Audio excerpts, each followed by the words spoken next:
Na real, eu pensei em fazer esse vídeo porque eu li semana passada, se não me engano, uma entrevista que saiu no The New Yorker com um professor de História e História da Medicina de Yale, um professor emérito, que publicou um livro sobre como as epidemias que aconteceram ao longo dos anos foram mudando e moldando as sociedades.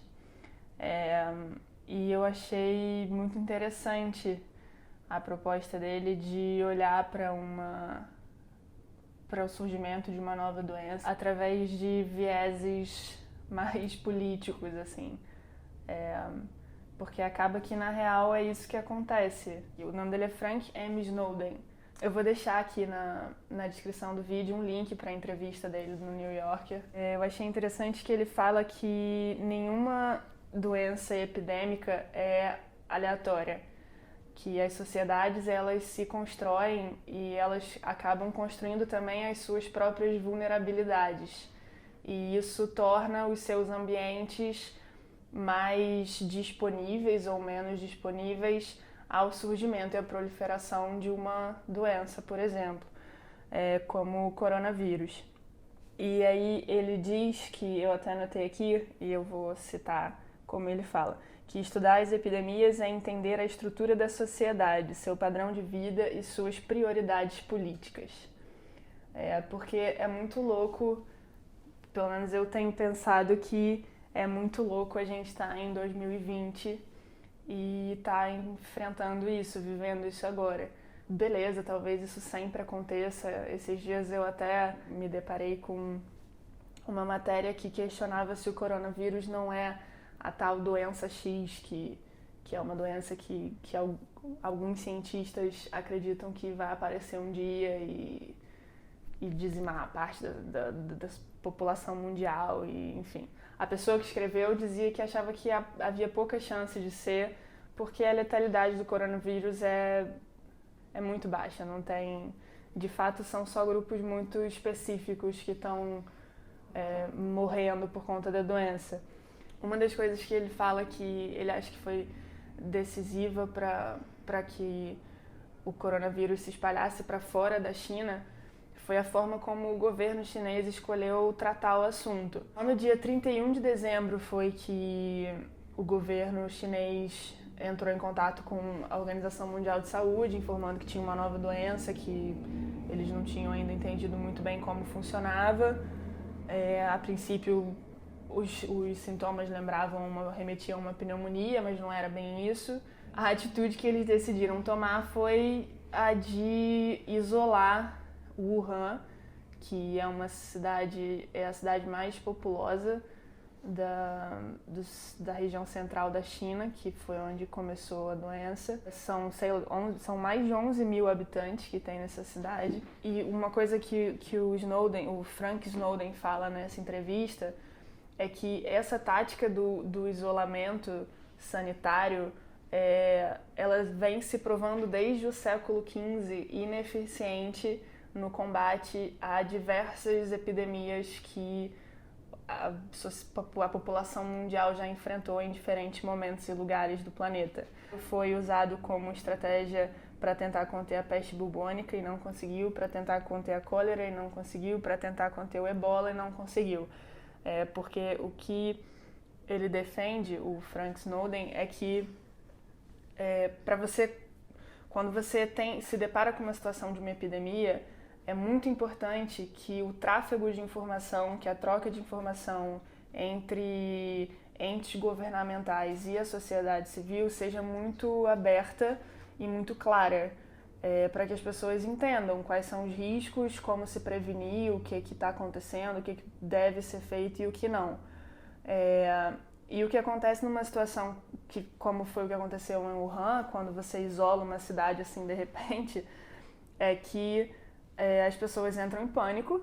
Houve uma corrida muito grande para deixar a cidade entre o momento em que foi anunciado que a cidade seria isolada até o momento em que, de fato, o isolamento foi concluído. Diversas pessoas saíram, fugiram, foram embora. O aeroporto ficou congestionado, filas quilométricas. Muita gente nessa saiu e acabou certamente levando a doença consigo para outros lugares, e isso acaba sendo pior no final das contas, porque você gera um clima de histeria muito grande, um clima de medo muito grande, e tá isso refletido hoje em todos os mercados do mundo enfim, a economia global tá refletindo todo esse medo e esse pânico que, de certa forma, são frutos de uma certa desinformação. Quando as pessoas souberam que a cidade ia ser isolada, ninguém sabia quase nada ainda da doença.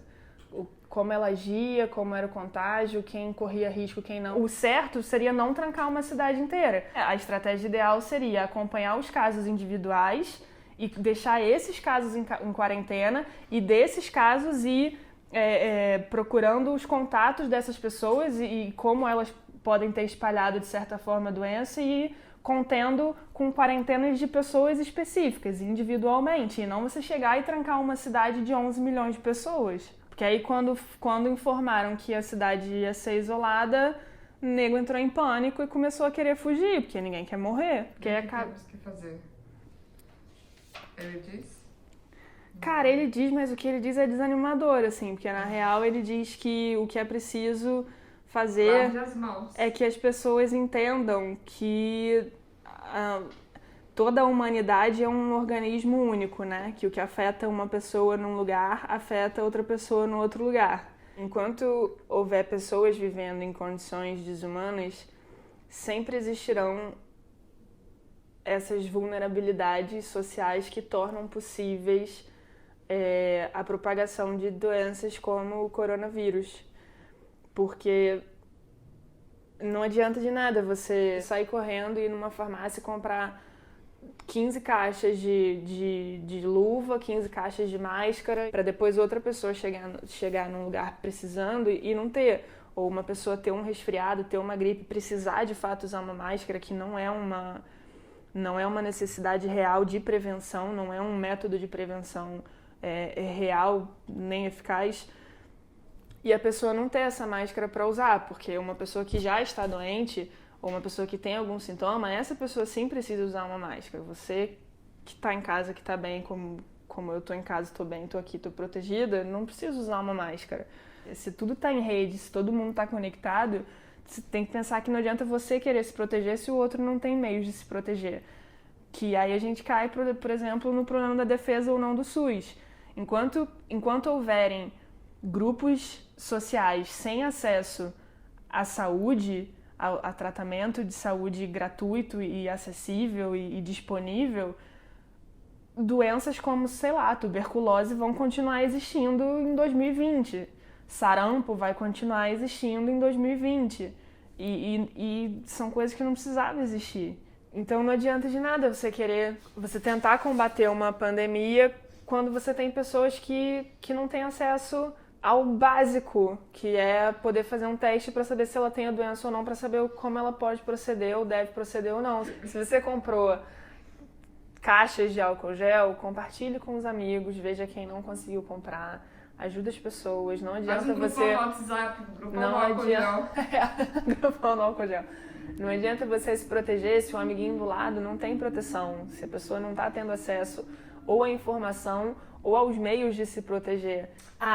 Uma coisa que eu queria falar nesse vídeo. Eu vi uns memes, eu recebi uns memes, eu ri de memes que brincavam, por exemplo, com o fato de que os chineses comem as coisas mais loucas, as paradas mais impensáveis possíveis para nós ocidentais, veja bem, e depois saem por aí espalhando essas doenças e não sabem de onde as doenças vêm, por que elas acontecem tanto na China. É preciso entender que as pessoas comem e vão sempre comer e recorrer ao que está disponível e acessível para elas. Nem todo mundo tem dinheiro para comer só bife, nem todo mundo tem dinheiro para ser vegano, nem todo mundo tem condição, acesso, informação, dinheiro ou o que for para cortar o glúten e a lactose, sei lá. Então, as pessoas comem o que está disponível para elas comerem. Não é que tenha que ser politicamente correto e não pode rir, blá, blá, blá. Pode rir, eu ri, sabe? Mas assim, ri, mas pensa também. Ri, mas para e raciocina. E não toma isso como, realmente, é engraçado, tem lógica, faz sentido, a culpa é dos caras, eles estão ali comendo morcego e depois não sabem por que ficou doente. Não, bicho.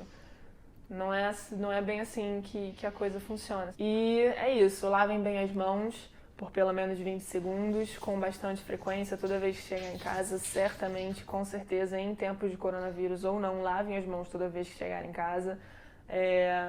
Evitem tocar o rosto, evitem ficar em lugares com muitas pessoas aglomeradas e a vida segue. E é isso.